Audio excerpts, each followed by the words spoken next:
Welcome back to our continuing coverage of the NBA Finals here in Miami. A lot of guys in that celebration have been sprayed with champagne twice. 3 times for you. 3 times the champion. What does it feel like? Because I'm betting that this was the most difficult one. You had some trials and tribulations, Dwyane Wade. Yeah, man, this was the most difficult one. You know, my dealing with things obviously with my body. You know, going through this. You know, that San Antonio Spurs team, the Indiana Pacers, Chicago Bulls, the teams we had to deal with to get here.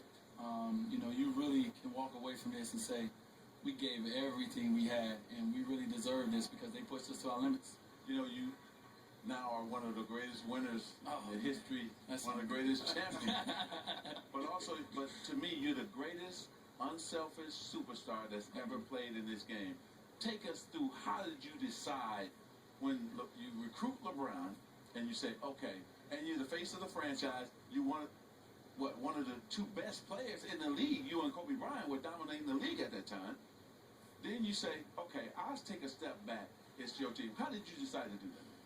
One of the hardest things I had to do, but I think the moment, I remember watching the finals in 2010, watching the Lakers and the Celtics, and I remember watching Kobe run down and get that ball for his 5th championship, and I said, I want that.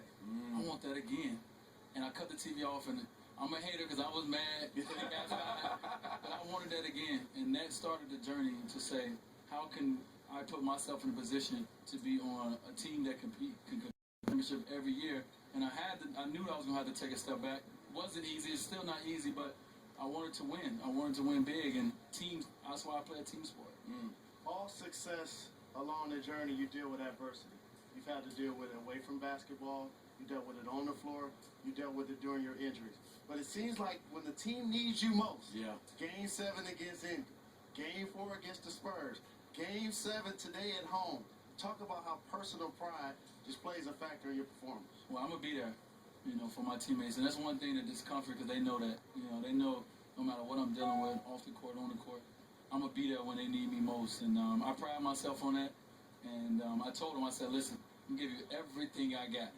And that's what I was able to do tonight, help my guys come out and give Rashard Lewis his first championship, Birdman his first championship, you know, and continue to add to other guys, man. This is a special, special team. And I'm glad to be one of the leaders on this team. Dwyane, less than 2 weeks ago, when you told those guys, I'm going to be there to give you everything I got, you didn't know then how much that was going to be. What happened between then and now? Because as you got later, and I know there was some times you had to go back in that locker room and have that knee adjusted, and there was physical pain. But what happened between early in the series and late in the series where you got stronger, or you just played through it? Which? Well, you know, as athletes, we go through a lot that a lot of people don't know about, that we don't like to talk about and discuss, but it takes a lot to play this game.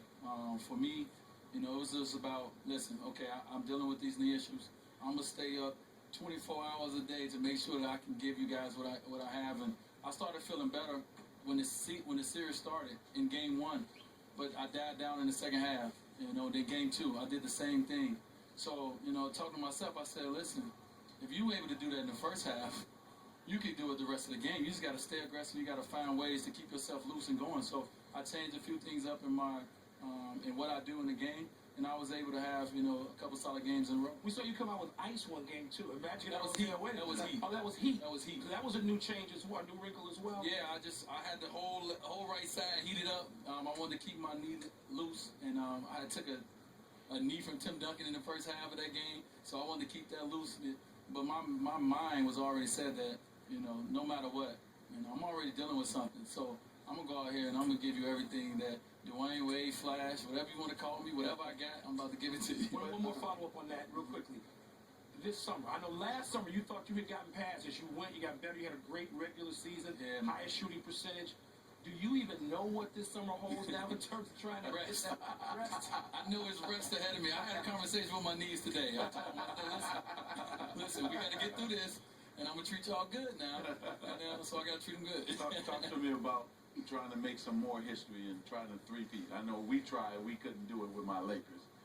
Is that something that you're going to look forward to thinking over the summer and seeing if we can take you, or you can lead your team to a three-peat?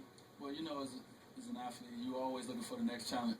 And, You know, for us, that next challenge would be to do something that hasn't been done by many teams. So it was hard getting that second one to be able to say back to back like you guys was able to say, but to be able to come back and to put ourselves in a position, you know, stay healthy. Hopefully next year, add a little bit around our team and put ourselves in position to do this again.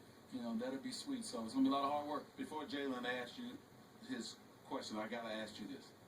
You and Kobe the best dressed. Now you've been dapper, and then you changed with the Versace. You have a lot of different looks, and then you rolled the pants up a little bit. Take us through that. How do you decide what you gonna wear? Dwyane Wade became Dwyane Wade. That's right, 'cause you gotta keep up this instead of old. That's We right. don't understand. I gotta keep y'all on y'all toes. I can't just let y'all get used to something. I obviously, you know, like you guys, I love to dress. Yeah. And we all have different styles. And Right. sometimes I'll push the envelope. Yeah. I push it. You know, well, I can't even see it sometimes. But you know what? I'm comfortable with everything I put on. We are from the Midwest, so I guess we can relate to that. Yes. Let's talk about a couple of chess moves. You start Mike Miller. All of a sudden, you're guarded by Thiago Splitter. You're guarded by Boris Diaw.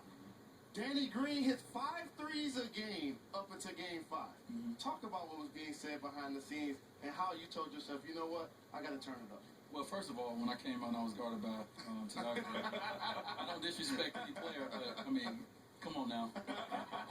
So, you know, the first play, I remember the first play of the game, I was like, I'm just going to run offense. And we wound up turning over. The next play, I said, I'm going right at it. You know, so it was a chess match. You know, I understand Pop and what he do, but he can't guard me. Real quickly, Dwyane, before we go, let's talk about the Spurs for a second. You've known those guys individually, personally, played with some of them in international competition. Do you feel differently about the Spurs now, having played them these 7 games, than you did before? You know what? I just like so many other people, I have so much respect for the organization. I have so much respect for those guys individually. It's hard to be able to do what those guys did. I mean, these past couple years, they had the best record in the league, you know, locked out in the first round, not making it, but to continue to fight, and be here again, you know, that shows how resilient they are. So I have so much respect for them. Like I said, we went through that whole series, and a couple of those guys, I still ain't heard their voices yet. Right. They don't say nothing to you. They just kick your butt. No trash talk. No trash talking. I ain't heard Kawhi Leonard. I don't even know how he sounds.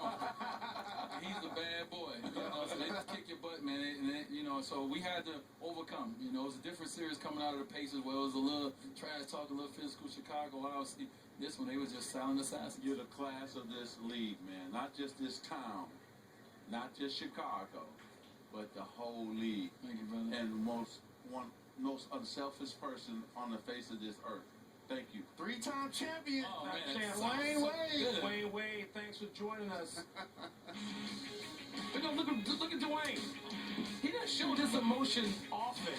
I guess he can do it 3 times on the final night of the NBA season. We did it. Third time. LeBron and Dwyane, thanks for joining us. Let's go back to the studio. Oh, man.